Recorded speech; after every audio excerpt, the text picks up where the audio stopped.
So this happened to me when I was in my early 20s. I had just started working the late shift at a local convenience store.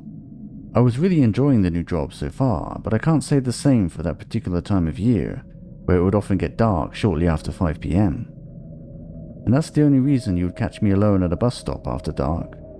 And the fact that I hadn't seen any buses pass by for a while did make me feel a little anxious about getting to work on time. The last thing I wanted was to arrive late for work in the first week, and I was still eager to make a good impression with the boss, so much so that I was getting in the habit of arriving early. But not that day. For whatever reason, the bus was almost 30 minutes late, and the beginning of my shift was fast approaching. My parents always told me to commute directly to work and avoid the local cemetery, especially after dark, but I guess I was more worried about being late for work than I was about any of the city ghost stories that had been circulating the town.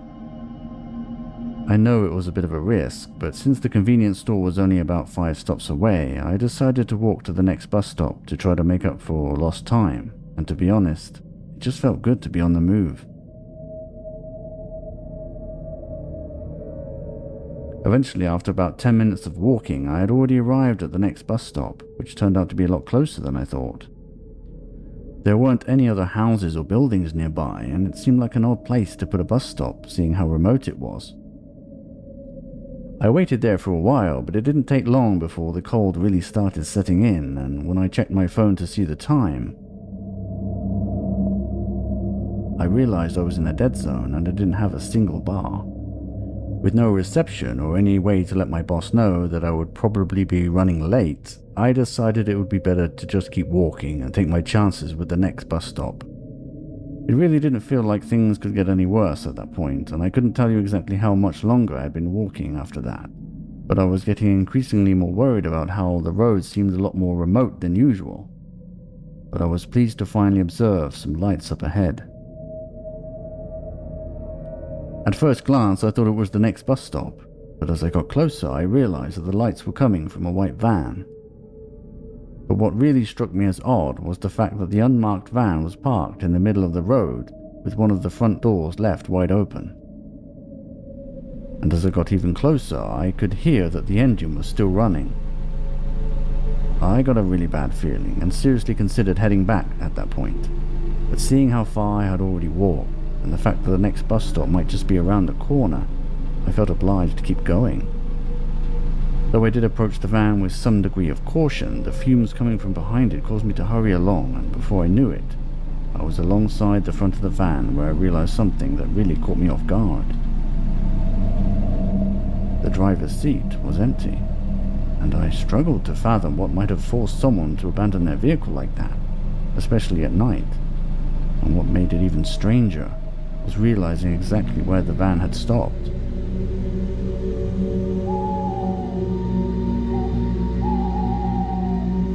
As if I wasn't already creeped out enough, standing before the large gate to the cemetery gave me the chills for sure, albeit not without a hint of morbid curiosity. But I figured it was high time to adopt some common sense and just continue on to the next bus stop, as planned. Although I did have some reservations about leaving the van parked in the middle of the road like that.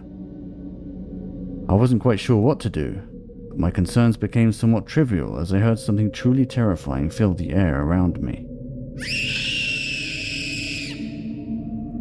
It didn't take me long to realize that the girl's scream came from beyond the walls of the cemetery, and without hesitation I rushed to the gate and slipped through the narrow opening, which revealed a derelict display of tombstones scattered as far as the eye could see.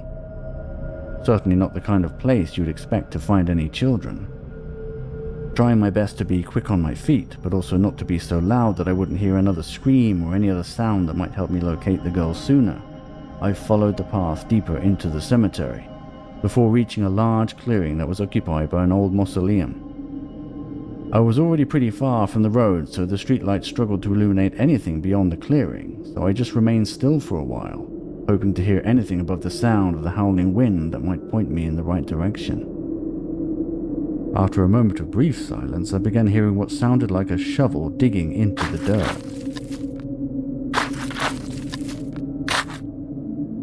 I realized at that point that I was probably dealing with more than just a little girl who somehow got lost in the cemetery, and my suspicions quickly led to the likelihood of something far more sinister, and whoever was driving the suspicious white van was involved. Nevertheless, I had to see for myself. I needed to know the truth about what was really going on. So I followed the sound that eventually led me to the far side of the mausoleum, and what I witnessed next was something that I will never be able to truly unsee.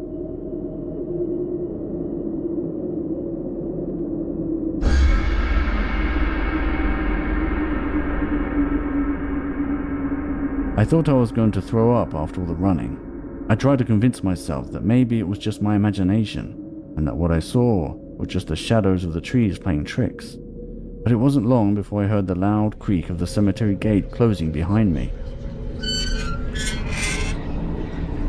I can't tell you where I found the courage to glance back in the direction of the cemetery, but when I did, it only made what I had experienced even more real and equally more terrifying, as I observed the same girl now standing at the gate, but this time she was not alone. I'll never forget the sense of dread that I felt at that moment, or the sinister stare she made before disappearing back into the cemetery.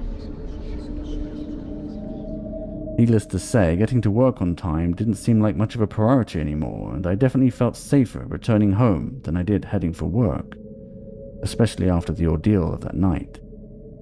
But heading back the same way I came only presented me with yet another mystery that I simply cannot explain.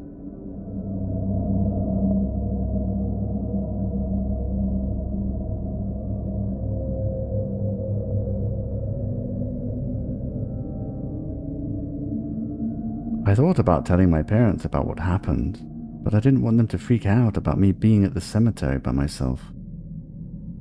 I did hear something about an abandoned white van on the news at some point, and that it belonged to a criminal wanted in connection with a series of kidnappings, most of which were children. The police did call for anyone with information to come forward, but just the thought of telling anyone about what I saw would always bring me back to that night. Unsurprisingly, the police never did find the owner of the white van, and despite my suspicions, I don't think I'll ever have the courage to go back to that cemetery to know for sure.